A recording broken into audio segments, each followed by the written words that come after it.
si pot-pot bunga yang ada di depan rumah itu akan mendatangkan energi positif, akan memberikan pondasi bagi kebahagiaan.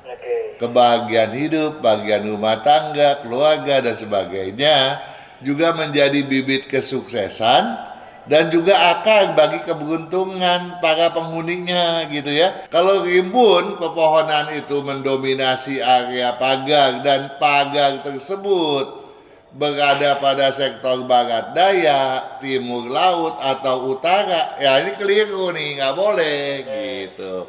Ya, karena itu bersifat pantangan. Kepala keluarga udah 50 tahun dari kakek moyang gitu ya. Si kakek misalnya tidak cocok menghadap ke selatan dan rumahnya misalnya menghadap ke selatan, ya dia nggak pernah maju dong. Nah kemudian gantilah dengan si ayah, begitu pula kecocokannya tidak. Nah berarti kan nggak cocok lagi, pindah lagi ke si anaknya. Sama juga ya, artinya memang nggak pernah ada kemajuan.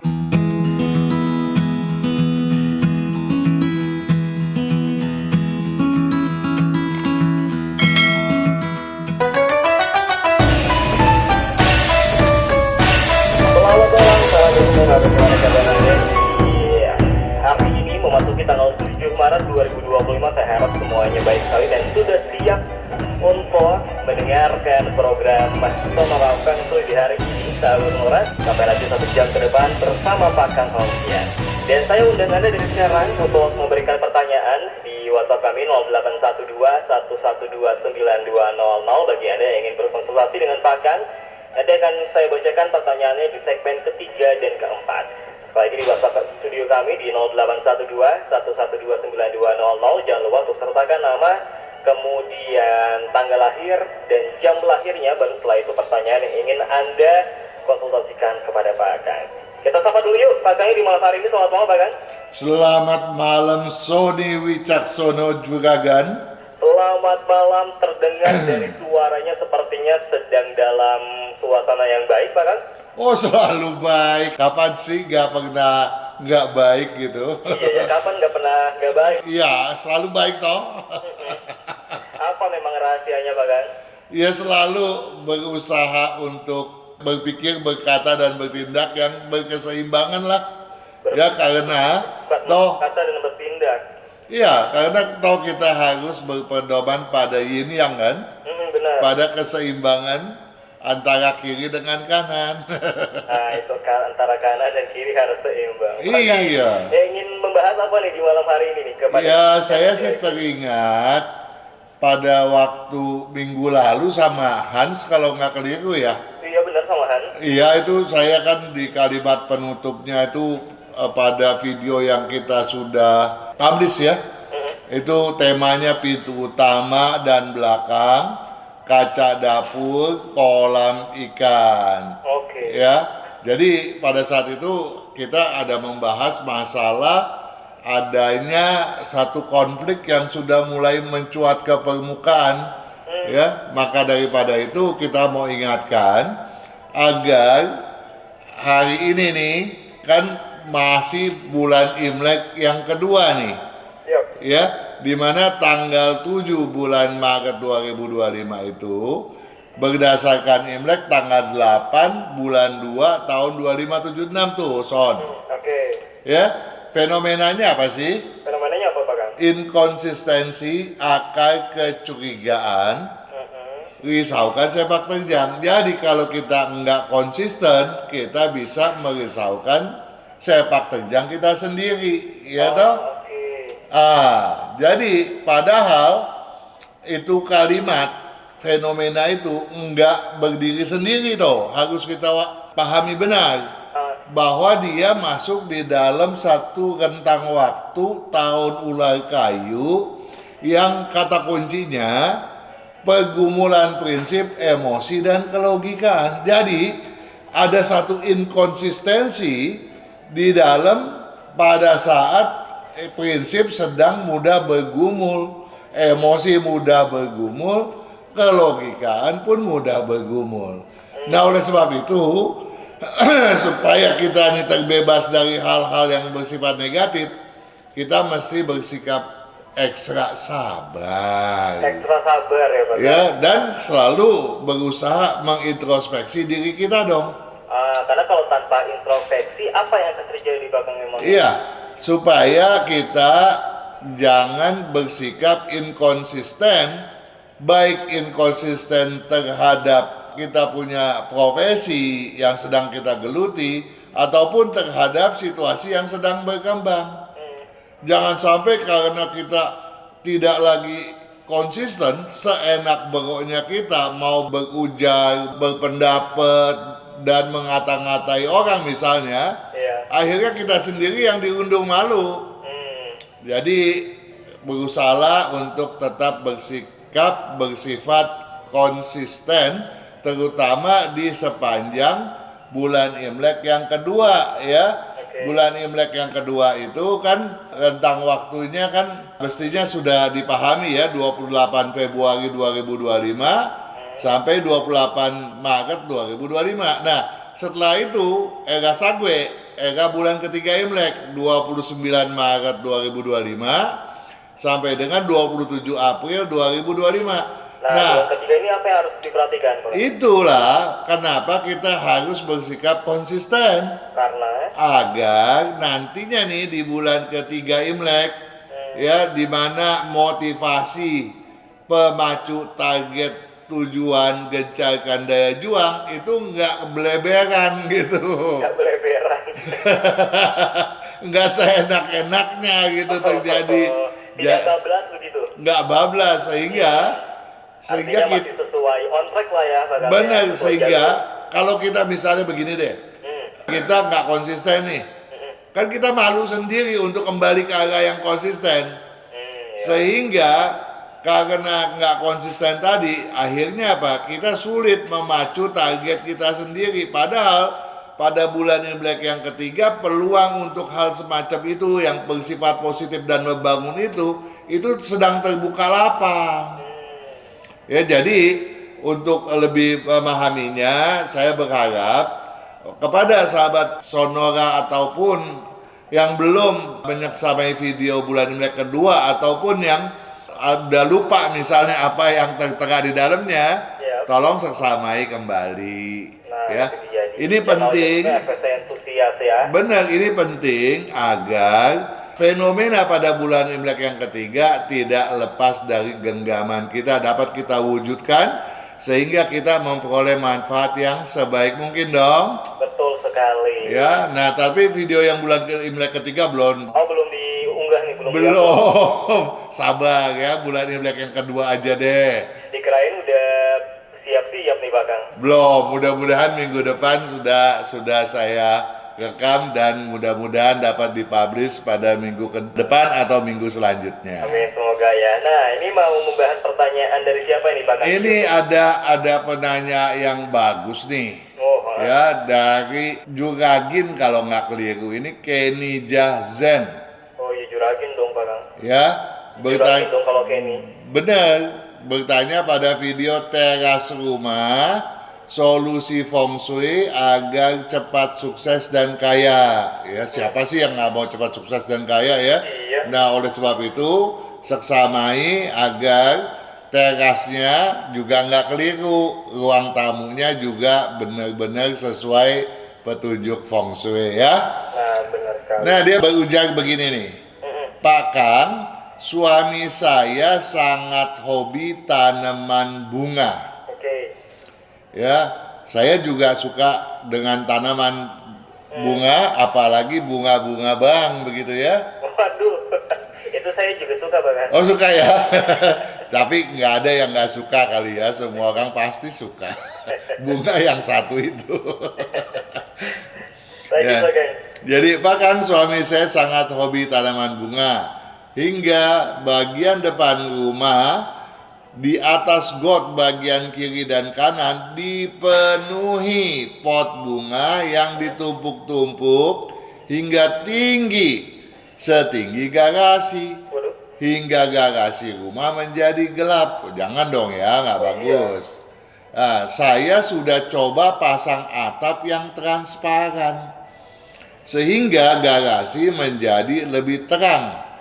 Bagaimana menurut Bapak supaya feng shui-nya lebih baik? Berarti ini Kenny ini bikin alternatif tanah gelap, jadi dipasang atapnya transparan. Betul. Nah, menurut Feng Shui bagaimana nih, Pak? Memang pemasangan atap yang transparan di mana garasi itu bisa menjadi terang benderang kembali, sungguh langkah yang tepat. Kita patut memberi pujian kepada Juragin Keniza Zen ya. Patut mendapatkan bunga bang. Terlebih lagi mengingat bahwa sebenarnya tanaman pot-pot bunga yang dipasang oleh suaminya tersebut itu pun patut dipuji juga. Ya, jadi suami istri ini sebetulnya patut memperoleh pujian. Kenapa sih?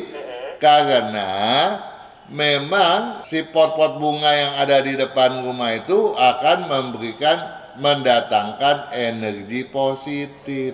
Nah, tapi kalau kebanyakan nih sampai menutupi begitu gelap, apa aja jadi tidak berlebihan, Pak Kang? Nah, begini. Memang sih energi positif yang dihasilkannya itu pada prinsipnya nih akan memberikan pondasi bagi kebahagiaan.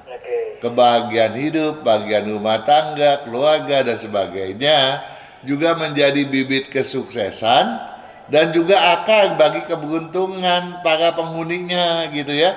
Tetapi seperti juga tadi Sony katakan, kalau sampai padat bagaimana nih ya? Memang kita harus menyiasatinya ya agar hal yang bersifat membangun dan mendatangkan keberuntungan itu tidak kemudian mendatangkan hal yang justru bertolak belakang pada akhirnya. Iya, betul. Nah, apa aja tuh, Son? Apa saja, Bang? Paling enggak ada 5 hal yang patut kita kaji. Wah, ya. Lumayan banyak juga tuh. Benar, ya. Misalnya keberadaan pot itu sebanyak apa sih? Terlampau banyak tuh sebanyak apa? Nah, apakah dalam artian berlebihan hingga betul-betul menjadi suatu kerimbunan? Kita belum bicara menutupi apa, tapi rimbun nih. Kalau rimbun, pepohonan itu mendominasi area pagar dan pagar tersebut berada pada sektor barat daya, timur laut atau utara, ya ini keliru nih, nggak boleh gitu. Ya, karena itu bersifat pantangan. Jadi seyogianya kalau itu sektornya sektor barat daya, timur laut dan utara, tolong boleh aja ditanami pot-pot bunga, tetapi jangan sampai berlebihan gitu ya. Sampai rimbun aja ya. Benar ya. Nah, susunan pot bunganya juga harus diwaspadai pula nih, harus dipedulikan. Oh, ada susunan yang benarnya juga berarti, Pak. Nah, bukan susunan benar apa enggak, tapi apakah kalau kita lihat tumpukan itu dia menjadi seperti pohon besar ataupun tiang. Itu yang salah atau? Nah, kalau dia itu seperti pohon besar dan tiang, kemudian juga apalagi bentuknya ada banyak sudut lancip karena banyak itunya kan pot-potnya kan. Bentuk potnya seperti apa? Pot bulat, pot bersudut 4, ada lancip-lancipnya. Nah, kalau lancip-lancipnya itu mengarah ke dalam rumah, apalagi ke arah pintu utama, menjadi berbahaya tuh. Menjadi nggak boleh tuh ya. Nah, jadi kemudian juga harus kita lihat kalau dia itu berada pada pagar. Pagar itu kemudian terlalu masif sehingga kita nggak bisa lagi melihat seseorang dari balik pagar tadi. Ini juga sebetulnya kurang bagus. Apalagi kalau kemudian juga ditumpuk pada area pagar yang berada di depan pintu utama.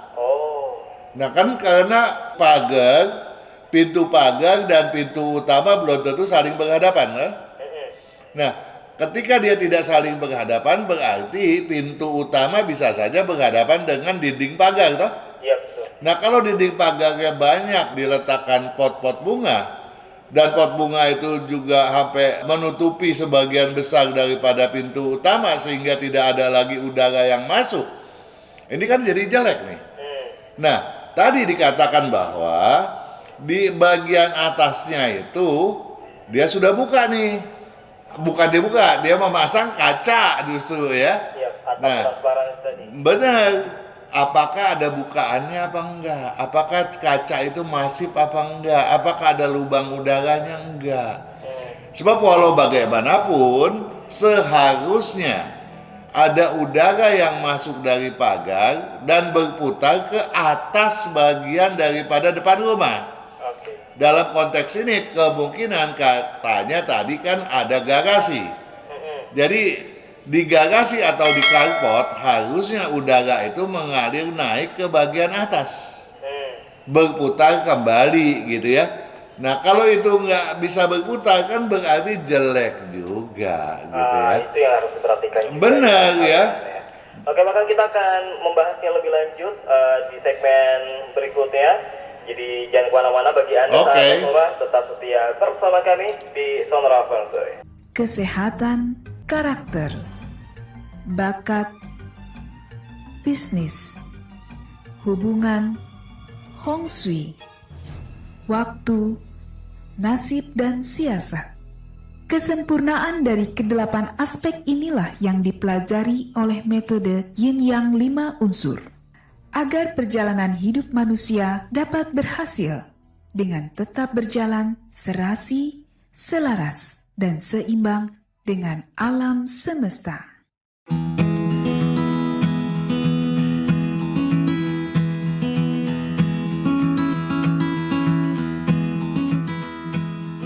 Anda masih bersama kami, sahabat Sonora, di Sonora Feng Shui bersama Tony Widosono dan juga Pak Kang Hongkian untuk malam hari ini. Untuk yang ingin bertanya, sahabat Sonora, untuk berkonsultasi nanti di segmen ketiga dan keempat, Anda bisa mengirimkan pertanyaannya mulai dari sekarang di WhatsApp studio kami di 0812-112-9200. Jangan lupa untuk sertakan nama lengkapnya, kemudian tanggal lahir dan jam lahirnya. Di segmen pertama tadi, Pak Kang sedang membahas mengenai pot bunga ya, Pak Kang, yang berlebihan itu ternyata juga bisa mendatangkan bahaya juga, Pak Kang ya, benar ya? Betul. Jadi pertama memang pot tidak boleh terlampau dominan, ya, terlebih kalau mendominasi sektor barat daya, timur laut atau utara. Oke. Kemudian juga tidak boleh berdiri tegak bagaikan tiang atau pohon yang besar. Apalagi kalau itu berada pada pintu utama, di hadapan pintu utama. Apalagi juga kalau ada sudut-sudut tajamnya terhadap pintu utama, toh. Lancip ya. Nah, kemudian juga bagian atap penutup sebaiknya tidak ada. Kalaupun ada, tidak boleh masif. Harus bisa di mana udara yang mengalir masuk dari celah pot bunga itu bisa mengalir ke udara melalui atap tadi. Ya. Jadi jangan sampai kondisinya terlalu masif. Terlebih lagi satu lagi, kalau jarak daripada pintu utama terhadap pagar itu nggak ada 5 meter. Ini pun berpengaruh buruk pula kalau terlalu dominan tadi. Oke. Nah, satu lagi yang harus diwaspadai. Apalagi Semuanya sudah oke nih. Kemudian masuk ke dalam pintu utama. Di dinding yang menghadap ke pintu utama ada cermin. Nah, cermin itu kemudian berhadapan dengan pot-pot bunga yang ada di pagar tadi kan? Nah, dampaknya menjadi jauh lebih jelek lagi. Ya, jadi harus diwaspadai beberapa hal berikut tadi. Kalau nggak salah ada 5 atau 6 aspek gitu ya. Nah, kita lanjut ya. lanjut, Pak Kang.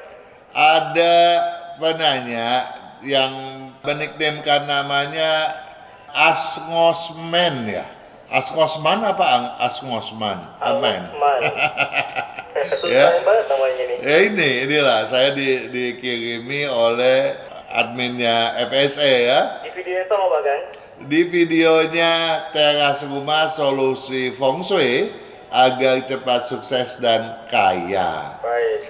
Bahkan Kalau ruang tamu diposisikan di bangunan lain dekat gerbang utama, terpisah taman dengan bangunan utama, berarti ada pavilion dong ya, Iya. di bagian depan daripada bangunan utama setelah adanya taman ya. Jadi pavilion, kemudian yang digunakan sebagai ruang tamu, kemudian taman dan bangunan utamanya toh. Dan begitu masuk bangunan utama langsung ruang keluarga, apakah mempengaruhi rezeki? Tolong dijawab dong, Sony. Waduh, Boleh ini nggak? pertanyaannya agak rumit, sepertinya harus pakang saja. Les. Sebetulnya nggak ada masalah. Gak ada masalah. Kenapa sih nggak ada masalah? Gampang kok. Kalau misalnya Sony menyeksamai apa yang telah saya utarakan, sudah saya kemukakan pada video-video lalu ya, bahwa ingat nggak, kalau ruang keluarga harus mengikuti ruang tamu, jangan ruang tamu yang mengikuti keberadaan ruang keluarga, ingat nggak? Iya, ingat. Ya, jadi kalau ruang tamu kan harus adanya di paling depan dong. Iya benar, Pak. Ruang keluarga bisa di depan, bisa pula di dalam. Bisa pula bergabung menjadi satu kesatuan dengan ruang tamu. Jadi misalnya ketika kita sedang bercengkerama dengan anak-anak di ruang tamu, tamu pada datang nih. Anak-anak, bubar dulu, masuk ke dalam kamar. Atau anak-anak pindah ya ke ruang makan gitu kan. Boleh. Karena ada tamu di ruang keluarga yang berada di bagian depan. Karena ruang keluarga itu berfungsi sebagai ruang tamu. Tetapi berbeda hasilnya kalau ruang tamunya ada di bagian dalam rumah, menjadi satu dengan ruang keluarga. Ini yang nggak boleh. Nah sekarang dia katakan bahwa dia punya satu bangunan pavilion merupakan ruang tamu. Dan kemudian setelah dia masuk ke dalam ruang bangunan utama, ruang pertama yang dia temui adalah ruang keluarga. Berarti ruang keluarga itu pun adanya di depan dah. Iya benar. Nggak masalah dong. Walaupun ruang tamunya berpisah dengan Iya. bagian dari ruang keluarga atau bagian Benar, utama itu, Pak. benar. Karena ruang keluarga itu pun bisa juga dianggap sebagai ruang tamu di bangunan utama toh. Jadi berarti Angospan ini secara teknis sudah punya dua ruang tamu begitu ya? Benar, ruang tamunya boleh dibilang ada dua lah. Dan itu tidak apa-apa berarti ya? Nggak ada masalah dong, boleh-boleh aja. Kecuali dia masuk ke dalam bangunan utama, kemudian yang ditemui adalah ruang tidur, ruang kerja, ruang apa, tangga, kemudian barulah ruang keluarga. Ini yang nggak boleh. Ya. Nah, tetapi dia lanjut lagi nih, dia bilang apa nih? Apakah mempengaruhi rezeki? Tentu saja enggak dong ya, karena pada prinsipnya boleh-boleh saja toh adanya dua ruang tamu. Karena keluarga kami sudah 50 tahun tinggal di rumah ini, belum ada kemajuan yang signifikan. Nah, kalau soal ini banyak aspek yang mengakibatkannya ya toh. Tidak hanya soal posisi ruang tamu saja ya. Benar. Nah, apakah posisi rumah itu memang sesuai apa enggak? Siapa sih kepala keluarganya? Misalnya si kepala keluarga udah 50 tahun dari kakek moyang gitu ya. Si kakek misalnya tidak cocok menghadap ke selatan. Dan rumahnya misalnya menghadap ke selatan dan si kakek tidak cocok, ya dia nggak pernah maju dong. Nah kemudian gantilah dengan si ayah, begitu pula kecocokannya tidak. Nah berarti kan nggak cocok lagi, pindah lagi ke si anaknya. Sama juga ya, artinya memang nggak pernah ada kemajuan gitu loh. Nah itu baru satu aspek di mana kita memperhitungkan posisi kedudukan daripada rumah. Belum lagi bidang pekerjaannya cocok enggak gitu ya. Nah, jadi jawaban yang paling tepat untuk Angosman apa sih? Apa Pak Kang? Oh, cuma ini memberikan data ke WhatsApp untuk dihitung sama Pak Kang. Bener. Itu dia, ya. Karena kita mau tahu. Saatnya kita berpindah ke WhatsApp, betul ya Pak Kang? Iya, karena kita mau tahu kan, apakah kedudukan rumahnya cocok, apakah bidangnya cocok, apakah dia mulai pada tahun yang berkecocok selarasan pula. Ya, itu dia. Nah, kalau ini semuanya oke, nggak ada alasan, nggak ada kemajuan dong ya. Oke deh, kalau gitu kita lanjut lagi di segmen berikut ini. Sobat tahu Angos Mana yang mendengarkan, jadi bisa langsung mengirimkan pertanyaan ke 0812-112-9200. Kami akan kembali lagi sahabat suara setelah informasi jalan tol berikut ini.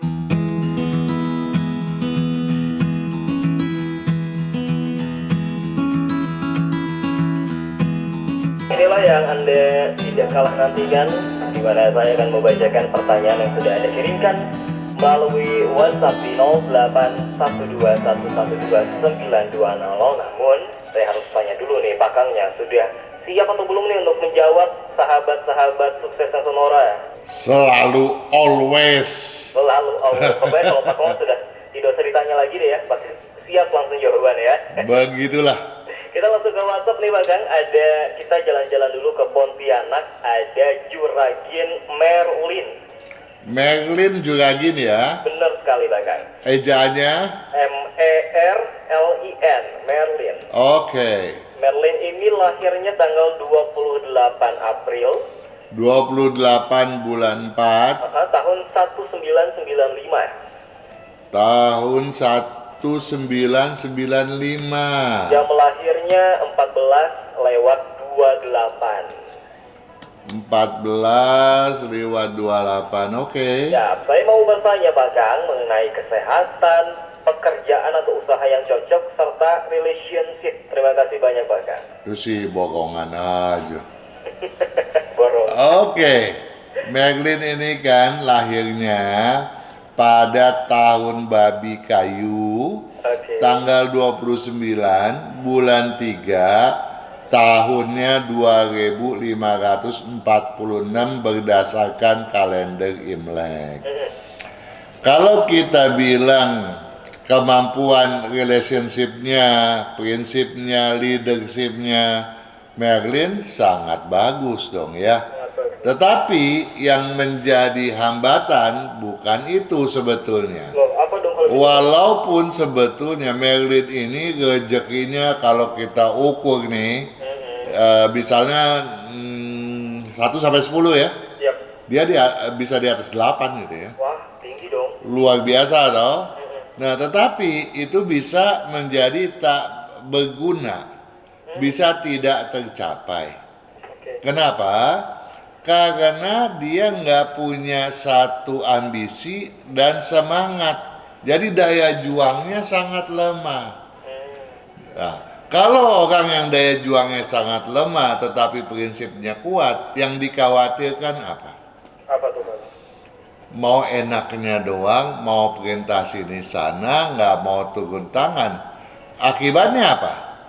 Akibatnya? Gampang dibohongin orang. Oh. Karena pada dasarnya nggak ada orang yang mau bekerja buat orang lain.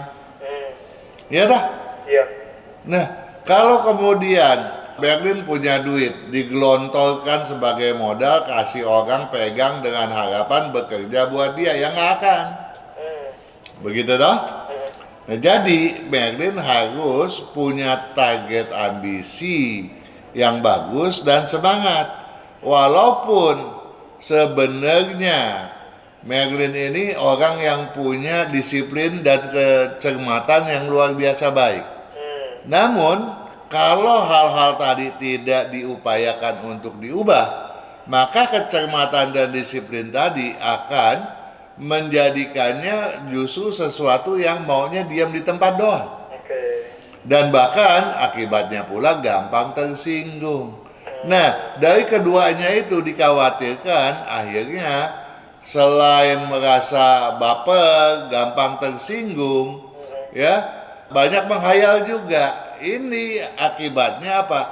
Orang yang kalau kita hitung berdasarkan tampangnya, mukanya, wajahnya, ya, tanda-tanda kelahirannya, kemudian juga garis tangannya. Wah, Anda ini kaya raya. Tetapi bisa tidak terjadi karena adanya ganjalan batu sandungan pada kedua aspek tadi, gitu ya. Nah, oleh sebab itu, Merlin kalau mau menjadi seorang yang hebat, ya, maulah turun ke jalan, bersemangat dan meletakkan ambisi, ya. Nah, kemudian di samping itu saya mau minta tolong agar pemakaian warna hitam, abu-abu, biru, kuning dan coklat dikurangi, ya, karena kalau enggak nanti perkembangannya justru bisanya sebagai kaum spiritualis, gitu ya. Yang harus sering digunakan berarti warna apa, Pak? Ya, jadi yang harus digunakan putih dan merah, gitu ya. Nah, merah dan putih, gitu ya. Nah, kecuali memang Merlin mau menjadi seorang paranormal, ya itu boleh aja ya. Nah, dan memang dia juga bisa mencari uang sebagai paranormal karena dia punya bakat indigo, gitu. Boleh-boleh aja sih kalau memang dia mau ke arah sana. Tetapi sebagai seorang paranormal pun seyogianya memiliki satu tujuan yang berkepastian, gitu ya. Nah, kemudian soal pekerjaan atau usaha yang cocok, Pak? ya, itu dia. Yang cocoknya itu di bidang berunsur air dominan atau api dominan. Atau campuran daripada keduanya. Kenapa? Kesehatan yang perlu diperhatikan Merlin. Kenapa nih, Pak? Selain tulangnya kurang bagus ya, karena sekarang kan masih muda, nggak bakalan tuh ada masalah ya. Tetapi iya, beranjak dewasa nanti itu sangat mengkhawatirkan. Begitu juga gampang kena sembelit dan masuk angin, gitu ya. Nah, oleh sebab itu tolong makan sayuran yang banyak, jangan daging melulu ya. Kemudian juga tolong makanan yang terlalu manis dan asin dikurangi. Bahkan satu lagi sebelum kita break, masih dari Pontianak, kali ini juragan nih. Namanya adalah Rico, R-I-C-O, bahkan. R-I-C-O. Nama keduanya Alex Sandria, A-L-E-X. Ya. Sandria, S-A-N-D-R-I-A. Oke. Rico Alexandria, ya. Lahirnya tanggal 24 bulan 5. Tanggal 24 bulan 5 tahun 1990. 1990. Jam lahirnya 22:10. Yang ingin ditanyakan adalah yang pertama dulu, Pak Kang, peluang di bidang karir nih bagaimana dari Juragan Rico? Peluang di bidang karir, maksudnya peluang di bidang karir itu apa? Mungkin peruntungannya atau karir yang cocok, kan? Peluang di bidang karir, ya. Bias ya pertanyaannya. Nah, jadi kalau kita berbicara potensi keberuntungan, ya lumayan lah ya. Lumayan. Kalau dibandingin pertanyaan yang pertama itu ya mestinya agak jauh gitu ya. Artinya yang Rico yang lebih unggul begitu? Bukan dong. Yang lebih unggul Merlin dong. Lebih unggul Merlin. Dan Rico pun orangnya gamang untuk memulai bisnis gitu ya. Jadi tolong sering pakai baju warna hijau dulu deh, setahun atau 2 tahun gitu ya. Dan warna kesukaannya yang hitam, abu-abu, biru tidak boleh dipakai lagi gitu ya. Nah, bidang bisnisnya bidang berunsur kayu, api, logam atau campuran daripada api logam. Kayu, api, logam. Memang benar sepertinya gamang karena dia juga bertanya apakah memang peluangnya bagus untuk memulai bisnis nih di tahun ini, bahkan gitu. Kalau mengawali berarti bisa ya Juragan Rico ini? Nah, sebetulnya sio kuda itu kan bagus banget ya tahun ini ya. Nah, tetapi betul nggak punya niat seperti itu? Karena rasa gamangnya jangan sampai kemudian dipatahkan oleh hasutan-hasutan, masukan-masukan yang nggak bagus ya. Jadi satu harus dicamkan keyakinannya, jangan sampai terhasut. Nah, untuk itu saya tadi menganjurkan untuk kerap atau sering memakai baju warna hijau. Kalau bisa untuk setahun atau 2 tahun ke depan jangan ganti. Oke. Walaupun hijaunya boleh diganti-ganti, hijau muda, hijau tua, hijau kembang gitu ya. Yang penting Jangan ganti, ntar bau dong Pak nggak dicuci. Iya, makanya kan saya bilang ganti, tapi dominannya hijau. Oke. Oh, satu lagi nih Pak Kang, kalau buat jodoh gimana nih? Kalau buat jodoh, satu hal aja lah. Dia itu nggak punya satu pendirian yang kokoh, itu akan terbaca oleh lawan jenis ya. Oke. Lawan jenis akan khawatir gitu toh. Dan satu hal, jangan terlalu gampang tersinggung juga gitu ya. Kalau itu bisa diupayakan, nggak ada masalah sih ya, jodohnya terbuka lapang ya, apalagi di tahun ulang ini. Gampang banget buat dirinya untuk memperoleh jodoh, asalkan hal tadi dicamkan betul, jangan sampai kemudian diluapkan ke permukaan ya. Ada lebih bagus kalau video mendobrak hambatan jodoh diseksamai kembali. Itu dia. Semoga menjawab dan good luck untuk Juragan Riko. Kita akan menuju ke penanya berikutnya setelah jeda berikut ini. Jadi jangan kemana-mana sahabat murah.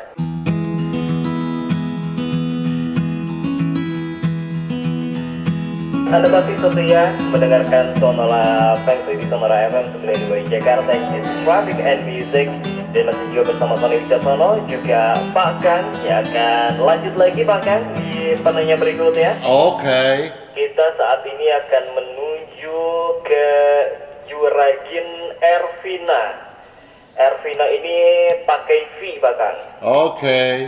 Juragan Ervina ini lahirnya tanggal 13 bulan 11 13 bulan 11 tahun 1988. 1988. Jam lahirnya 2:50 pagi. Nah, suaminya namanya Rudi, Pak Kang. Rudi apa?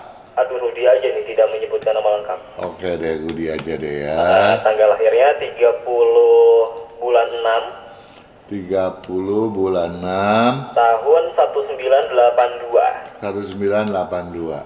Jam lahirnya 19:02. Punya rencana bahkan keduanya untuk usaha buka toko frozen food bahkan. Kira-kira cocok gak nih? Frozen foodnya apa tuh? Nah, frozen foodnya tidak disebutkan apa sih bahkan. Ya kalau dia itu daging, sayuran, pada prinsipnya masih oke sih. Oke, masih oke ya. Oke. Termasuk yang kalau dikelolanya oleh istri atau suaminya sama-sama oke? Atau lebih oke mana? Lebih oke dipegang suami dong ya. Oh, lebih oke dipegang suami ya. Iya, kalau istrinya itu bikin restoran, kafe resto itu lebih cocok. Oke. Ya, jadi kalau dia bikin frozen food merupakan sebuah seperti minimarket misalnya, di sampingnya, di atasnya sekalian bikin rumah makannya kan oke dong ya. Iya benar ya. Oh iya, ini sekarang ini usaha buka toko HP tapi sepi katanya Pak Kang. Buka toko HP, kalau yang nangani istrinya ya sepi ya, tapi kalau yang nangani suaminya masih termasuk jalan. Oke, jadi Ya. artinya kalau misalnya nih yang mengelola toko HP-nya saat ini adalah istri, berarti kalau dipindahkan ke suaminya mungkin bisa ada kemungkinan masih lebih lebih jalan. ramai gitu ya. Walaupun kalau dibandingkan dengan frozen food ya bagusan frozen food dong ya. Oke. Nah, ini ngasih perbandingan juga kalau toko sound system atau toko material nih Pak Kang. Kalau material sama sound system berbeda dong ya. Oke. Kalau sound system itu kan hardware ya, itu tidak berbeda dengan jualan HP dong ya. Tetapi kalau material itu lebih pada tanah, pada logam gitu ya, pada kayu ya. Itu merupakan bidang yang sebetulnya cocok gitu ya. Oke. Jadi kalau material cocok, nah sedangkan harus berdagang bersama. Kenapa? Kan tadi dibilang kalau ada api logam nggak cocok buat istri gitu kan. Tetapi kalau bersama-sama oke gitu. Oke, nah rumah terakhir nih, rumahnya hadap utara saat ini, apakah cocok atau tidak? Rumah adat utara lumayan, cukup bagus. Cukup bagus ya? Iya, jadi nggak ada alasan, nggak ada kemajuan gitu ya. Oke. Jadi tetapi memang harus sabar. Kenapa harus sabar? Karena satu ya, ambisinya terlalu besar buat si suami ya, boleh dibilang ambisius. Tetapi gampang hasut, gampang mendengarkan masukan-masukan bahkan yang nggak benar gitu ya. Ini yang harus diwaspadai, jangan mudah terhasut. Nah, oleh sebab itu pemakaian warna hijau ya satu keharusan untuk setahun 2 tahun ke depan dia pakai. Untuk keduanya Pak? Untuk terutama suaminya ya. Oke. Untuk istrinya sebaiknya sering memakai baju warna merah ya. Warna kuning, coklat, hitam, abu-abu, biru tolong dikurangi. Oke. Sudah hampir 3 menit lagi, jadi seperti tidak cukup untuk bertambah satu. Jadi mohon maaf untuk yang belum kebagian sahabat surah, semoga di minggu depan bisa kebagian ya, pertanyaannya ditanyakan kepada Pak Kang. Pak Kang, terima kasih banyak sudah berbagi dengan sahabat-sahabat sukses Sonora di hari ini. Sama-sama Juragan Sony Wicaksono. Ya, kita tentu saja berharap apa yang kita bincangkan hari ini mudah dipahami, mudah-mudahan juga bermanfaat buat jangka pendek maupun jangka panjang, karena kesuksesan, kebahagiaan, keharmonisan sahabat Sonora adalah tujuan kita di dalam menyelenggarakan acara ini, bukan begitu? Betul sekali, tepat sekali. Dan jangan lupa juga untuk subscribe ya channel YouTube-nya Pak Kang di FSC Enthusiast untuk menyimak kembali, menyesamai video-video terutama siaran ulang di hari ini. Pak Kang, kita ketemu lagi di minggu depan, semoga ya Pak Kang. Oke, sampai minggu depan. Sukses selalu Sony. Salam untuk sahabat-sahabat yang sedang bertugas, baik yang di tempat Anda yang baru sekarang ini, juga kepada seluruh kru yang bertugas di Sonora Jaringan dimanapun berada.